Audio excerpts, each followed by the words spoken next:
educativas federal, estatales, municipales, cuando las llegue a ver, y las propias instituciones educativas, pues bien, esta ley les abre cancha, les abre campo a aquellas otras. Además se encarga de adecuar otros temas que ya venían pendientes, por ejemplo, el de la obligatoriedad de la educación media terminal, entre otros, el reconocimiento de los derechos de los niños, la necesidad de que los profesores se capaciten para identificar y, en su caso, denunciar violaciones a los derechos humanos fundamentales de los niños. Cosas así que, desde luego, vienen juntas con el problema fundamental y entonces, a través de esas otras cosas menores, pretenden justificar o pasar por buena la reforma completa. La iniciativa fundamental de estas tres es la de la Ley General del Servicio Profesional Docente. En torno a ella giran las reformas tanto de la Ley General de Educación como la nueva ley del INE. Es definitivamente la Ley del Servicio Profesional Docente, la Ley General del Servicio Profesional Docente, el centro de las pretensiones del Estado con esta transformación de lo que ellos entienden por la educación y con esta transformación de los derechos de los trabajadores, que antes eran derechos que se negociaban, a que hasta hoy son derechos que se negocian de manera bilateral entre la representación de los trabajadores y el patrón, que prevén la contratación colectiva, que prevén la contratación colectiva de las condiciones en las que de manera general los profesores realizan, los trabajadores de la educación realizan sus labores en la escuela, para individualizar a través de los resultados en un sistema evaluatorio cuyos parámetros, indicadores, instrumentos, contenidos son resueltos, son decididos unilateralmente desde el Poder Ejecutivo y los órganos a su servicio. Es decir, estas propuestas, que seguramente ya no serán propuestas, sino que se están discutiendo, se van a empezar a discutir, bueno, a las 6 de la tarde, hora de México, quiere decir que en la práctica desaparece la contratación colectiva. En la práctica y en lo jurídico, en la norma, nos trasladan, nos crean a los profesores y a las profesoras de este país un estatus de excepción. ¿Es de excepción? De excepción, efectivamente. Hay una discriminación doble. Por un lado, con respecto al resto de los servidores públicos, de los trabajadores al servicio del Estado.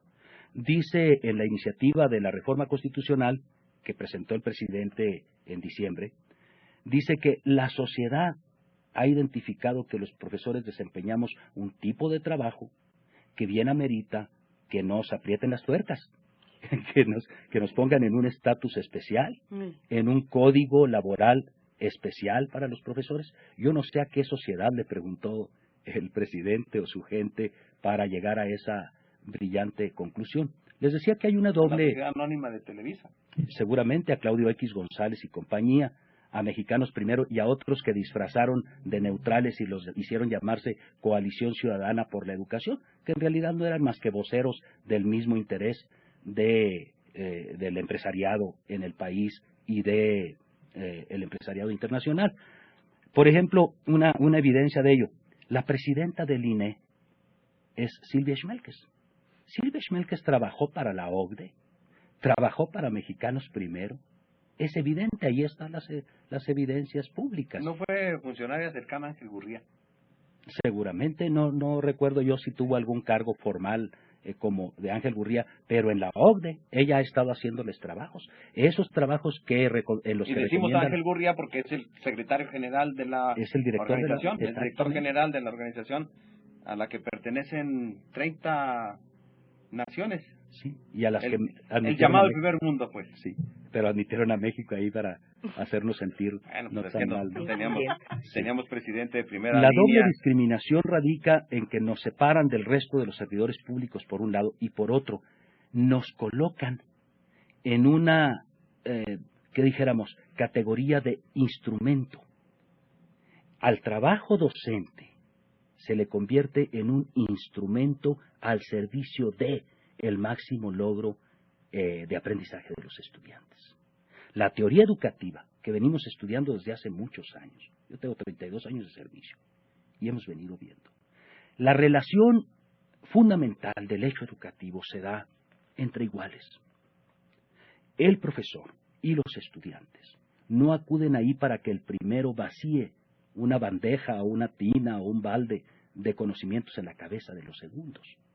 Acuden a un encuentro voluntario, solidario, de emociones, de conocimientos, de integración social, en el que ambos se desarrollan, el docente y el niño. Si a uno lo conviertes en instrumento al servicio del otro, estás viciando la relación fundamental educativa y la estás convirtiendo en un fenómeno de adiestramiento, en un fenómeno tipo las bandas de producción en la industria. Noel, pero lo que tenemos en el país en este momento es que eso que tú estás planteando, que es de repente como lo denominó el talento Carlos Ornelas,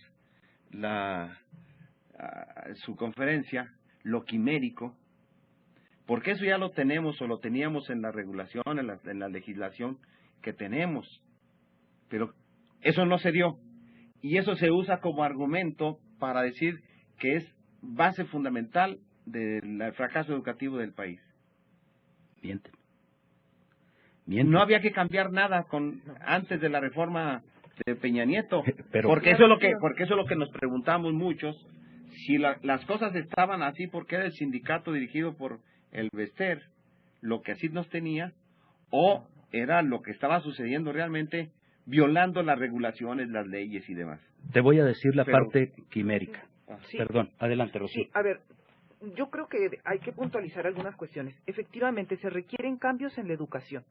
¿Para qué? Para los niños indígenas, para los niños jornaleros que migran y vienen a piscar chile, tomate, manzana, para los niños que no están en un lugar fijo durante todo el año. Sí se requieren muchos cambios. Pero esos son los menos.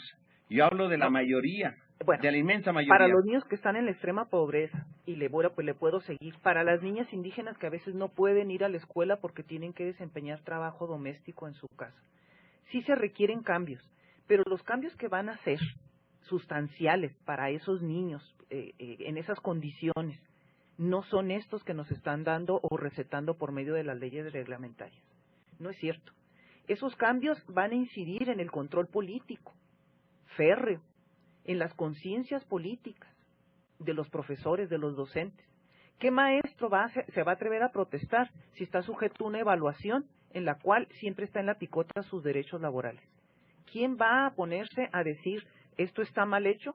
Sí, a la vuelta de un año le van a decir, maestro, usted va a ser separado del servicio y adiós, lo vamos a invitar a que se jubile.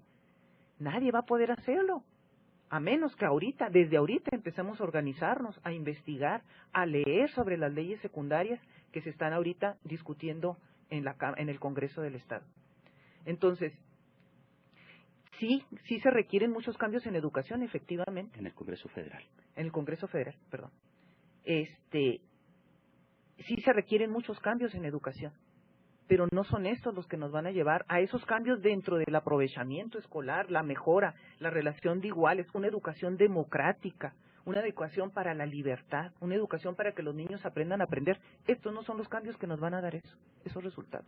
Si hay gente que todavía, la gente que anda de a pie, que anda en el camión y se cree que Televisa y TV Azteca y el Heraldo, perdón por anunciarlo, pero están diciendo que ahora sí la educación va a funcionar con estos cambios, están equivocados, están comprando un boleto equivocado. Al contrario, esto va a perjudicar sobre todo a la gente que vive en pobreza, en extrema pobreza, a la gente indígena, a las niñas, a los niños, los va a situar en una posición de más vulnerabilidad y de más inequidad de la que existía ya.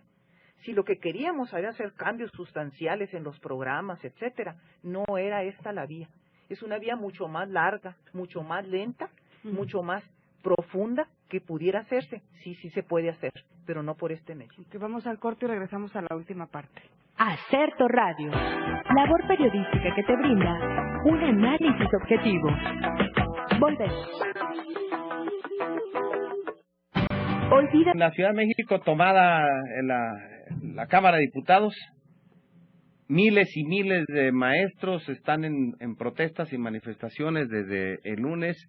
Hay 3 millones de escolares sin clases en pues una gran cantidad de estados, y el día de hoy ustedes convocaron a una manifestación en el día de hoy en el monumento a Pancho Villa. Un acto público más que Pancho Villa es a la División del Norte, ¿no? Ese es el nombre verdadero. ¿Qué se pretende con esto? Y en el corte, Georgina les preguntaba que si habían hecho propuestas. Bueno, ¿qué es lo que pretende? ¿Qué van a hacer? ¿Cuál es el camino que queda? Y le agrego además otra pregunta.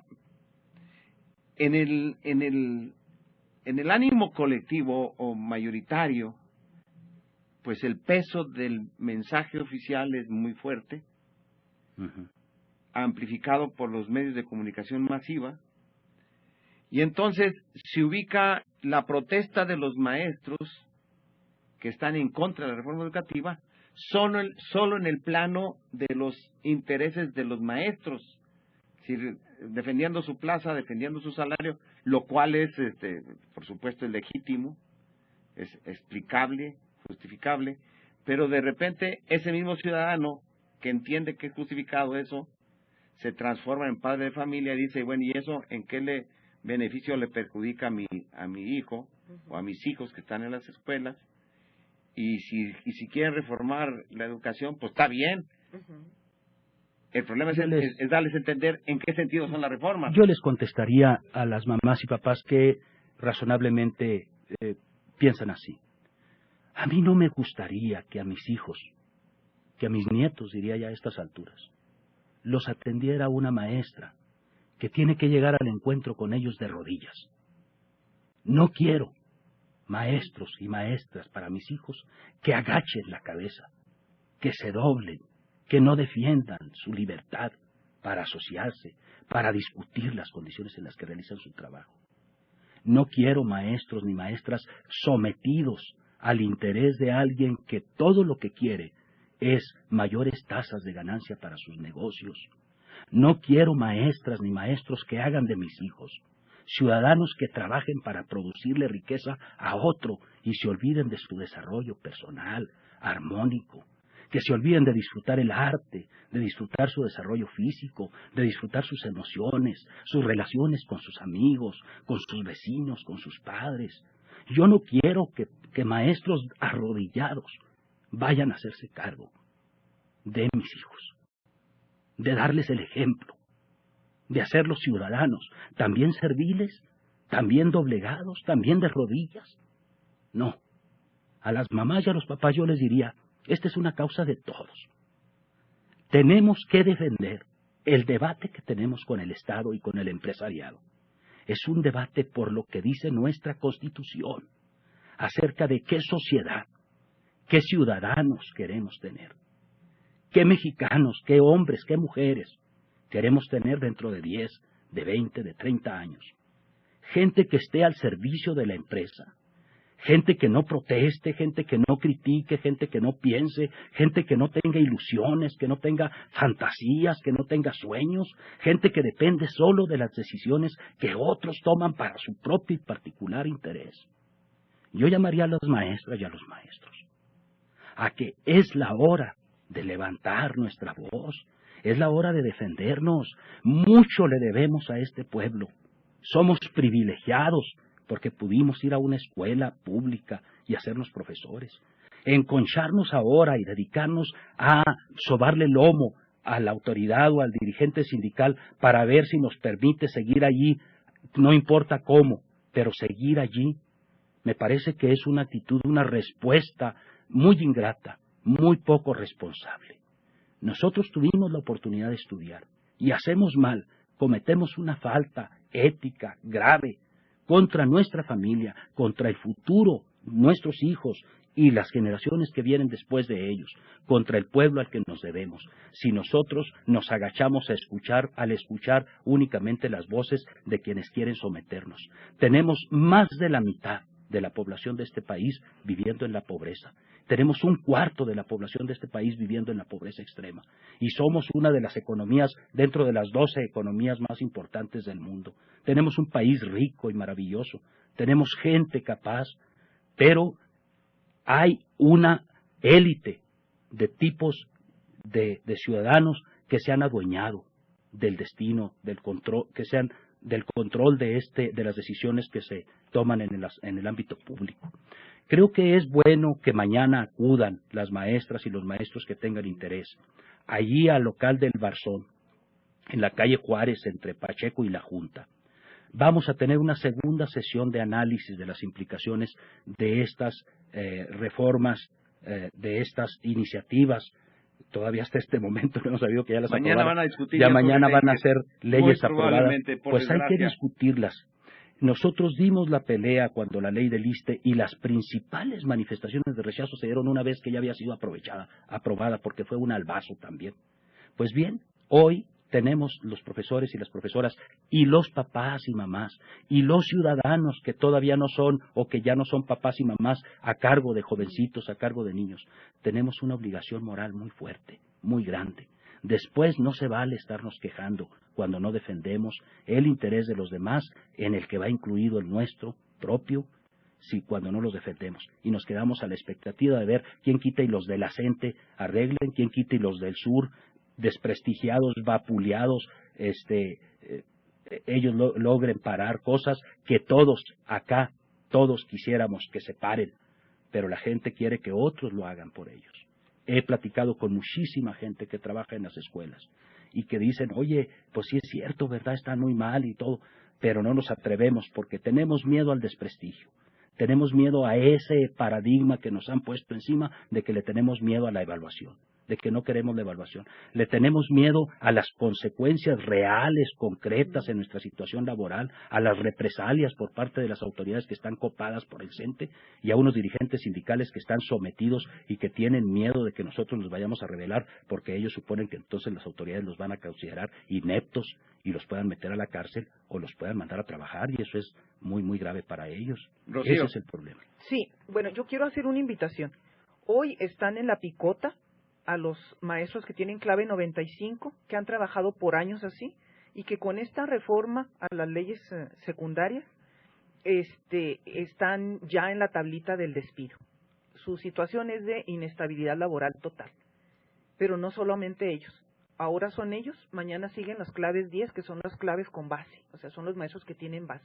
Ahora, la clave 95 son quienes no tienen base. Así es, un interinato ilimitado. Entonces, este interinato ilimitado, con esta entrada de cambios en las leyes, los pone en la tabla de decir, mañana, maestro, prescindimos de usted, a pesar de que son gente que han trabajado por varios años ya dentro del magisterio. Si en la evaluación salen reprobados, no, ni siquiera eso. No tienen derecho a la evaluación. No, ni siquiera. Simplemente porque usted es una clave 95, usted puede ser separado ya de su Porque lo que trabajo. quieren aprobar es que se haga la evaluación.